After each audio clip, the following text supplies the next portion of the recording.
Chapter 15. Deeper Magic from Before the Dawn of Time. While the two girls still crouched at the bushes, with their hands over their faces, they heard the voice of the witch calling out, "Now, follow me, all, and we will set about what remains of this war. It will not take us long to crush the human vermin and the traitors, now that the great fool, the great cat, lies dead." At this moment the children were for a few seconds in very great danger, for with wild cries and noise of skirling pipes and a shrill of horns blowing, the whole of that vile rabble came sweeping off the hill and down to the slope right past the hiding place. They felt the spectres go by them like a cold wind. They felt the ground shake beneath them from under the galloping feet of the minotaurs, and overhead there went a flurry of foul wings, and a blackness of vultures and giant bats. At any other time they would have trembled with fear, but now the sadness and shame and horror of Aslan's death so filled their minds that they hardly thought of it. As soon as the wood was silent again, Susan and Lucy crept up to the open hilltop. The moon was getting low, and thin clouds were passing across her, but still they could see the shape of the great lion lying dead in his bonds. And down they both knelt into the wet grass, and kissed his cold face, and stroked his beautiful fur, what was left of it, and cried till they could cry no more. And then they looked at each other and held each other's hands for mere loneliness, and cried again, and then again were silent. At last Lucy said, "I can't bear the look of that horrible muzzle. I wonder, could we take it off?" So they tried, and after a lot of working at it, for their fingers were cold and it was now darkest part of the night, they succeeded.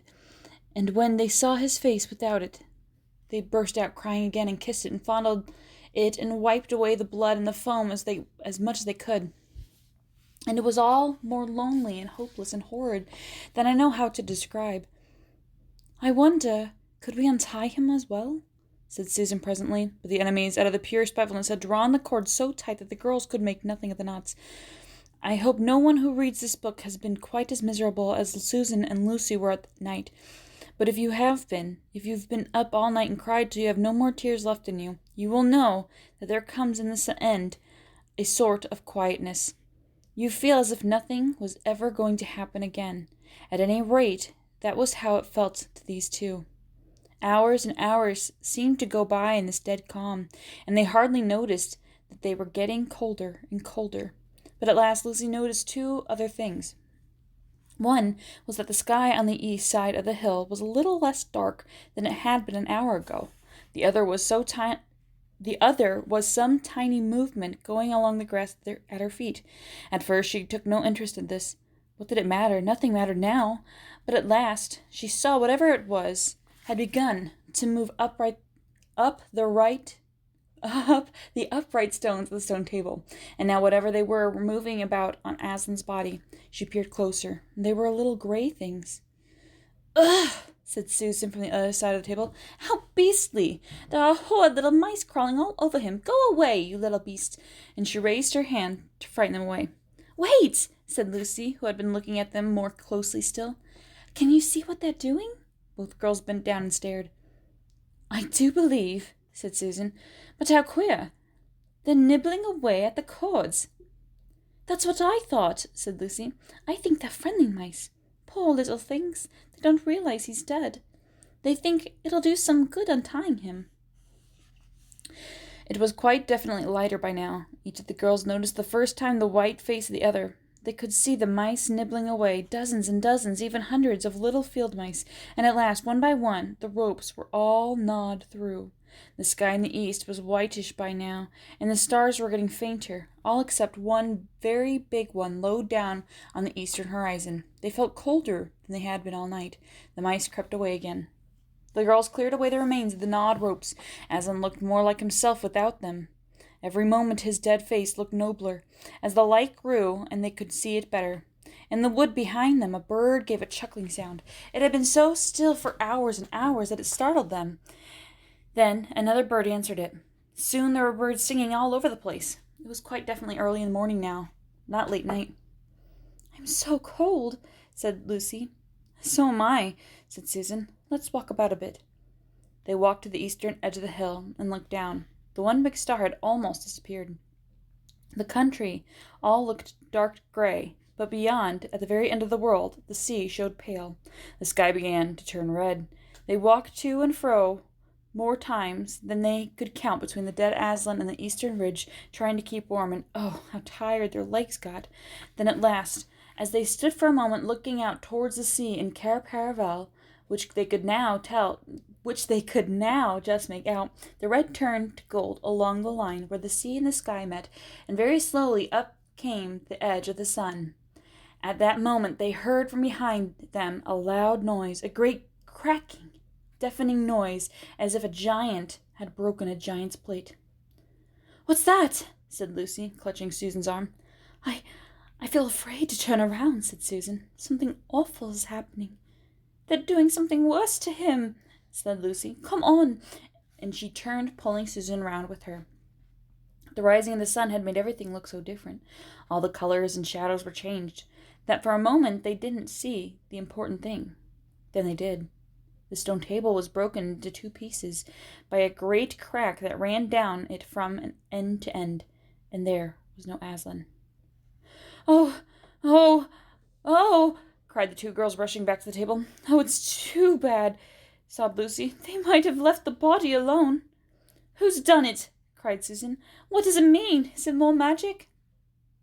"Yes," said a great voice behind their backs. "It is more magic." They looked around. There, shining in the sunrise, larger than they had seen him before, shaking his mane, for it had apparently grown again, stood Aslan himself. "Oh, Aslan!" cried both children, staring up at him, almost as much frightened as they were glad. "Aren't you dead then, dear Aslan?" said Lucy. "Not now," said Aslan.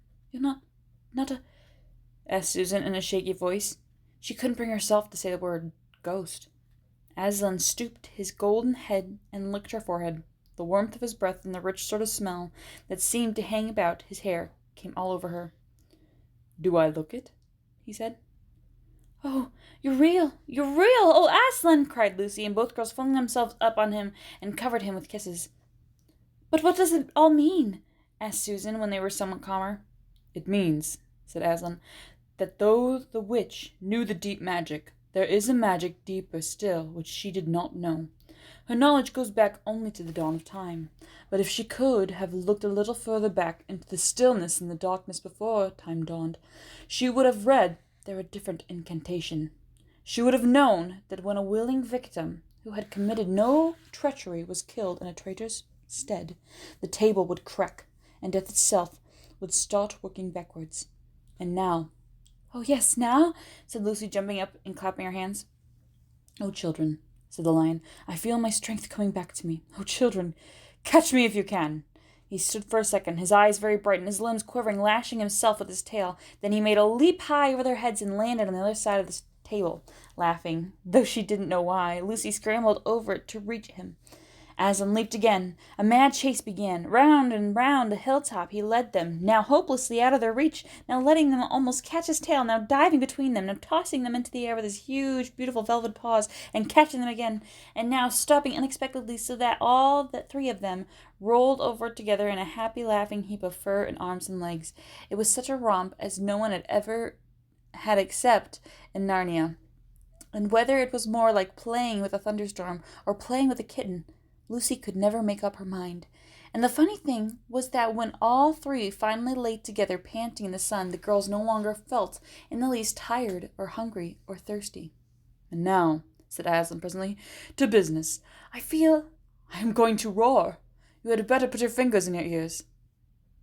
And they did, and Aslan stood up, and when he opened his mouth to roar, his face became so terrible that they did not dare to look at it, and they saw all the trees in front of him bend before the blast of his roaring, as grass bends in the meadow before the wind. Then he said, "We have a long journey to go. You must ride on me." And he crouched down, and the children climbed onto his warm golden back, and Susan sat first, holding on tightly to his mane, and Lucy sat behind, holding on tightly to Susan. And with a great heave he rose underneath them, and then shot off faster than any horse could go, downhill and into the thick of the forest. That ride was perhaps the most wonderful thing that had happened to them in Narnia. Have you ever had a gallop on a horse? Think of that. and then take away the heavy noise of the hoofs and the jingle of the harness, and imagine instead the almost noiseless padding of great paws. Then imagine instead of a black or gray or chestnut back of a horse, the soft roughness of a golden fur, and the mane flying back in the wind. And then imagine you are going about twice as fast as the fastest racehorse. But this is a mount that doesn't need to be guided and never grows tired. He rushes on, never missing his footing, never hesitating, threading his way with perfect skill between tree trunks, jumping over bush and briar and the smaller streams, and wading the larger, swimming the largest of all. And you are riding not on a road, nor in a park, nor even on downs, but right across Narnia in spring, down solemn avenues of beech and across sunny glades of oak, through wild orchards of snow-white cherry trees, past roaring waterfalls and mossy rocks and echoing caverns, up windy slopes, alight with gorse bushes, and across the shoulders of heathery mountains, and along giddy ridges, and down, again into the wild valleys, and out into acres of blue flowers. It was nearly midday when they found themselves looking down a steep hillside at a castle, a little toy castle. It looked from where they stood, which seemed to be all pointed towers. But the lion was rushing down at such a speed that it grew larger every moment, and before they had time to even ask themselves what it was, they were already on level with it. And now it was no longer looked like a toy castle, but rose frowning out at them. No face looked over their battlements, and the gates were fast shut, and Aslan, not at all slacking his pace, rushed straight as a bullet towards it. "The witch is home!" he cried. "Now, children, hold tight!" Next moment the whole world seemed to turn upside down, and the children felt as if they had left their insides behind them, for the lion had gathered himself together for a greater leap than anyone he had yet made a jump, or you might call it flying rather than jumping, right over the castle wall. The two girls, breathless but unhurt, found themselves tumbling off his back in the middle of a wild stone courtyard filled with statues.